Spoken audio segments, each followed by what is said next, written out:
Guys welcome back to my channel beginners. और मैं आपके लिए क्वेश्चंस लेके आई हूँ फिजिक्स के। तो आपको लास्ट जो लेक्चर था वो कैसा लगा, आप मुझे ये बताएं पहले तो कि आपके क्वेश्चन सही थे या नहीं थे, ये मुझे कमेंट बॉक्स में बताएं। उसके बाद में फिर आपको आज का जो लेक्चर है वो कैसा लगा ये भी मुझे ज़रूर बताना, ठीक है। तो फर्स्ट क्वेश्चन के साथ में हम स्टार्ट कर लेते हैं। अ black body at temperature of 227 degree Celsius radiates heat at the rate of 5 calorie पर सेंटीमीटर स्क्वायर पर सेकेंड, ठीक है। At a temperature of 727 degree Celsius the rate of heat radiate per unit area in kilo calorie पर centimetre square पर second, ठीक है। तो इसमें से आपको कुछ नहीं लगाना, बस फॉर्मूला लगाना है, दैट्स इट। आपको क्वेश्चन मिल जाएगा आपको। तो फार्मूला क्या है, फार्मूला मैं आपको बता दे रही। तो कोई एक ब्लैक बॉडी है जो टेम्परेचर इसका है, पहला टेम्परेचर क्या है उसका कि 227 डिग्री सेल्सियस है, दूसरा टेम्परेचर उसका 727 डिग्री सेल्सियस है, ठीक है। और ये इसकी क्या है, ये आपकी हीट है 5 कैलोरी। तो हम आपका जो वो है एनर्जी, मान लो एनर्जी हो सकती है, तो ये स्टीफन लॉ लगाएंगे यहाँ पे। स्टीफन लॉ तो आपने पढ़ाई होगा, ठीक है। ऐसे क्वेश्चंस आते हैं आपके, तो आप देख लें एक बारी। तो स्टीफन लॉ लगाएंगे। स्टीफन लॉ का फॉर्मूला क्या होता है बेटा, यहाँ पे E इज़ प्रोपोर्शनल टू होती है आपकी energy is proportional to T का 4, ये आपका होता है। तो हमें ऐसे लगाना है, इसी फॉर्मूले को कैसे लगाना है देखो बताती हूँ मैं आपको। देखो ऐसे ऐसे लगाना है कि हम E1/E2 इक्वल्स टू T1/T2 ऐसे लगाना है। और ऊपर 4 का होल आपको पता है 4 है ही घात इसका। अब देखो E1 की वैल्यू दे रखी है, मैं E1 की वैल्यू देखिए 5, मतलब 5 कैलोरी। और नीचे E2 हमें निकालना है, ठीक है। हीट ही पूछा उन्होंने, ठीक है, हीट है। उसके बाद में देखिए फिर इक्वल्स टू जो T1 की वैल्यू दे रखी है उन्होंने, कितनी दे रखी है 227। तो 227 डिग्री सेल्सियस दे रखी है, तो उसमें 273 का हम इंटू कर लेंगे और 227 है ये हमारा। फिर नीचे भी आपकी 727 डिग्री सेल्सियस दे रखा है, तो इसमें भी आपको 273 मतलब डिग्री सेल्सियस से केल्विन में चेंज करने के लिए उन्होंने दे रखा है, ठीक है। इतना हो गया। अभी इसे सॉल्व करने के बाद हम सॉल्व कैसे करेंगे, तो जैसे 4Q है इसका, ठीक है। तो सबसे पहले आप क्या करेंगे, आप इसमें से देखो E1 इक्वल्स टू निकाल लेंगे, E2 इक्वल्स टू 5 ऊपर पहुंच जाएंगे, आपको पता है, ठीक है। 5 ऊपर पहुंचने के बाद में यहाँ पे क्या है, आप ऊपर कितना हो जाएगा, ऊपर संभाल लें आप, ऊपर फिर नीचे संभाल लें। उसके बाद में आपका जो आ जाएगा पूरा वो 1000/500 का होल 4 होगा, ठीक है। मैं बता दे रही हूँ आपको, देखिए यहाँ से दोबारा से कि E2 इक्वल्स टू 5 इंटू 1000/500 का होल 4, ये आपका हो जाएगा। उसके बाद में देखिए आपका जो आंसर आ जाएगा वो आ जाएगा आपका 16, ठीक है। ये पूरा सॉल्व करने के बाद में देखो 0 से 0 कट जाएंगे 2, ठीक है। फिर उसके बाद में आपका 5 दूनी 10, तो जो 2 का 4 टाइम्स कर लो आप, कितना हो जाएगा 2 दूनी 4, 4 दूनी 8, 8 दूनी 16, तो 16 हो गए। 5 इंटू 16 इक्वल्स टू हो जाएगा 80। तो 80 कैलोरी पर सेंटीमीटर स्क्वायर पर सेकंड, ये आ जाएगा आपका, ठीक है। सेकंड सेंटीमीटर स्क्वायर सेकंड, तो आपका आ जाएगा 80, मतलब आपका सेकंड ऑप्शन सही हो जाएगा। नेक्स्ट क्वेश्चन है आपका, with the rise of temperature the resistivity of a semiconductor क्या होगा।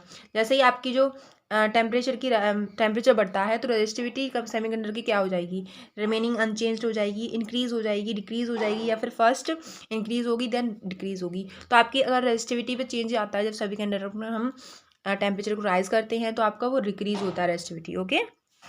उसके बाद में देखिए आपका नेक्स्ट क्वेश्चन है। नेक्स्ट क्वेश्चन ये है, the terminal velocity of spherical ball, terminal velocity पूछी है स्फेरिकल बॉल की, ऑफ रेडियस अब falling through a viscous liquid is proportional to. तो बेटा इसका भी एक फॉर्मूला होता है टर्मिनल वेलोसिटी का, तो वो होता है बेटा जैसे V इक्वल्स टू लिख दे रही हूँ मैं 2a², या आपको सब फ्लूइड वाले चैप्टर में मिलेंगे, ठीक है। फिर उसके बाद में सिग्मा अपॉन यहाँ पे 9 है, और यहाँ पे ये कोफिशिएंट विस्कोसिटी है, ठीक है, कोफिशिएंट विस्कोसिटी है, और यहाँ पे एक जी का ऐड ऑन करते हैं।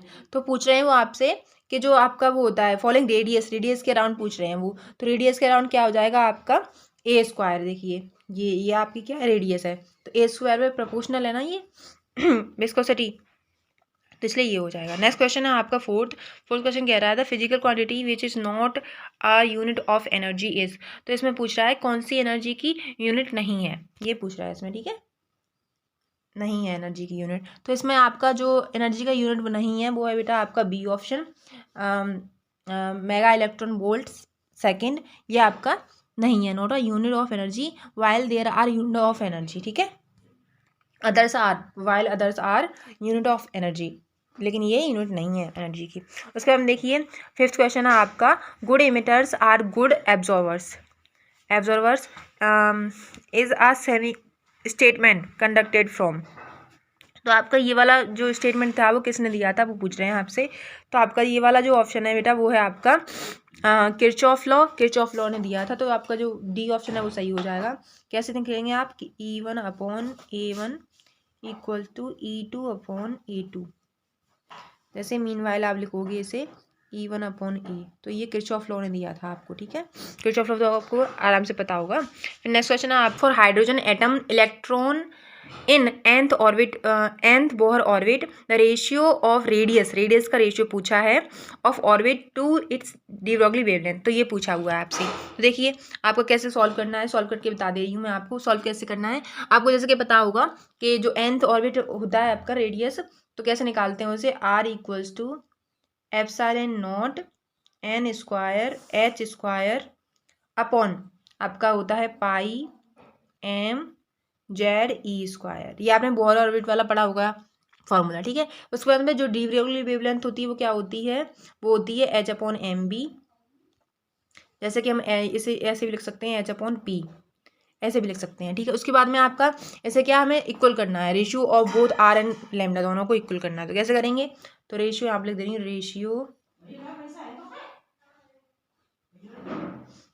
रेशियो ऑफ बोथ,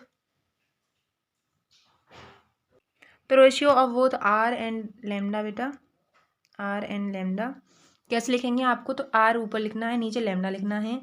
उसके बाद में देखिए आप कैसे लिखेंगे, R की जो वैल्यू थी वो आप ऊपर लिख लेंगे, तो epsilon naught n square h square upon pi m Z/E square into MV/H, ऐसे लिख लेंगे आप लैम्डा की वैल्यू।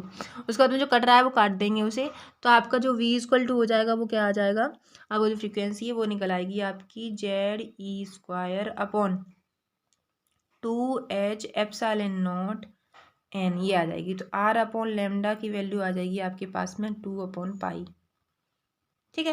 तो आपका कौन सा ऑप्शन सही हो जाएगा, आपका ऑप्शन सही हो जाएगा 2/पाई।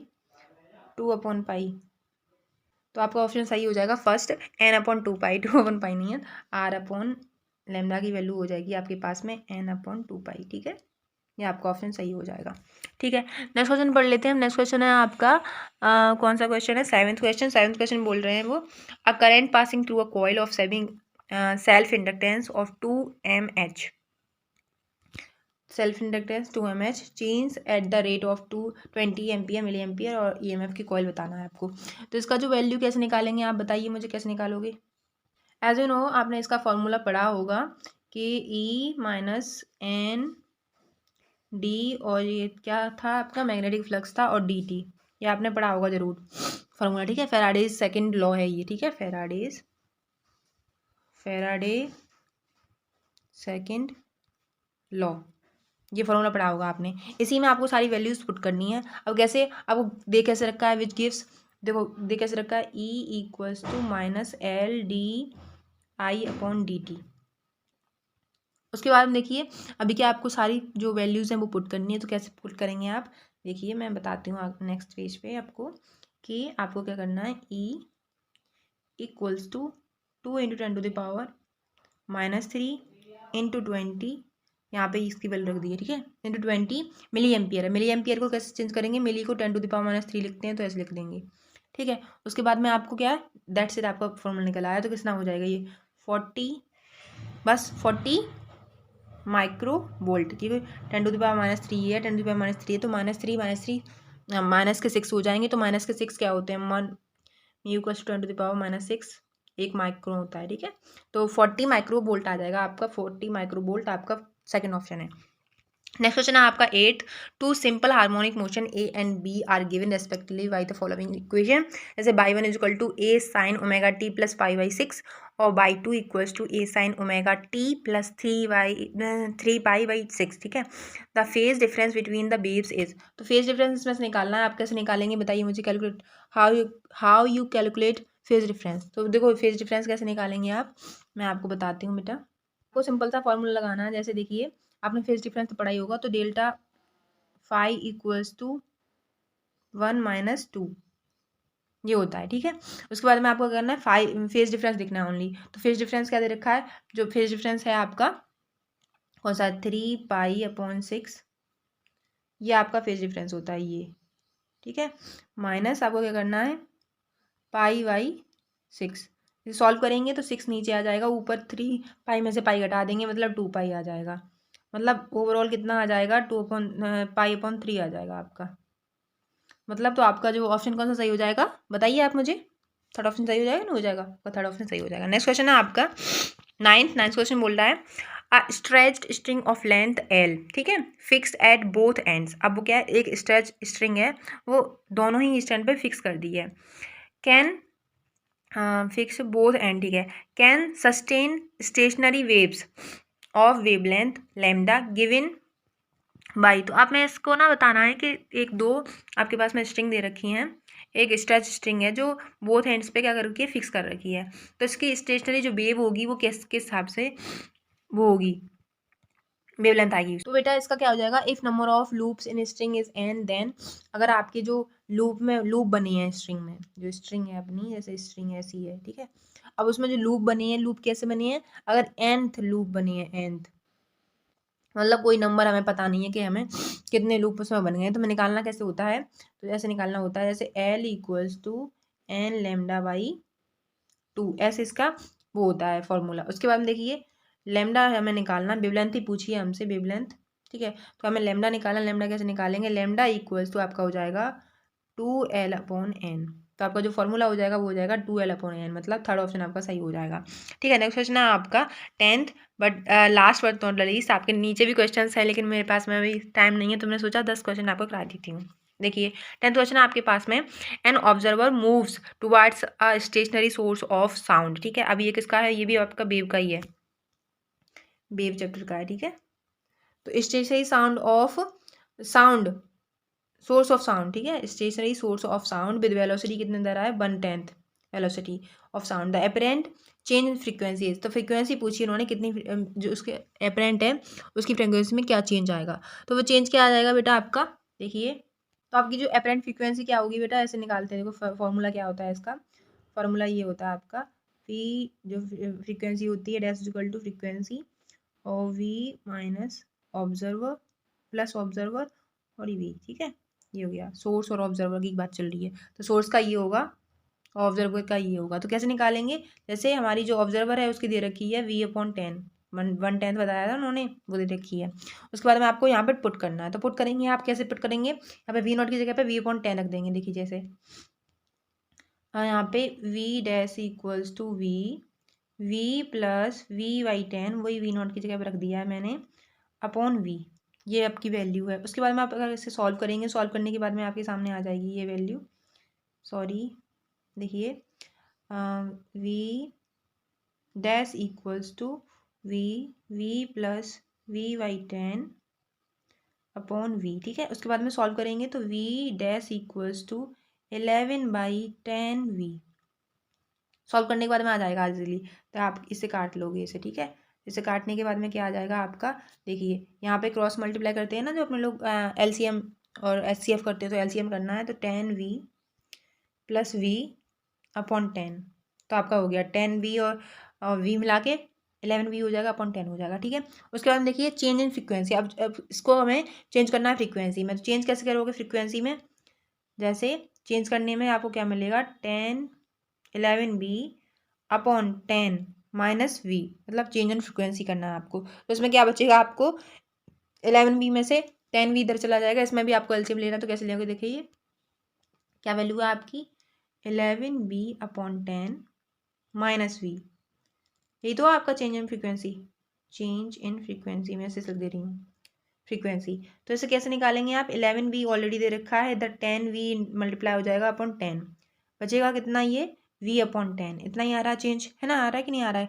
तो इसमें जो चेंज आएगा बेटा वो क्या आ जाएगा, चेंज परसेंटेज चेंज क्या आएगा आपका, परसेंटेज चेंज आ जाएगा आपका 10%।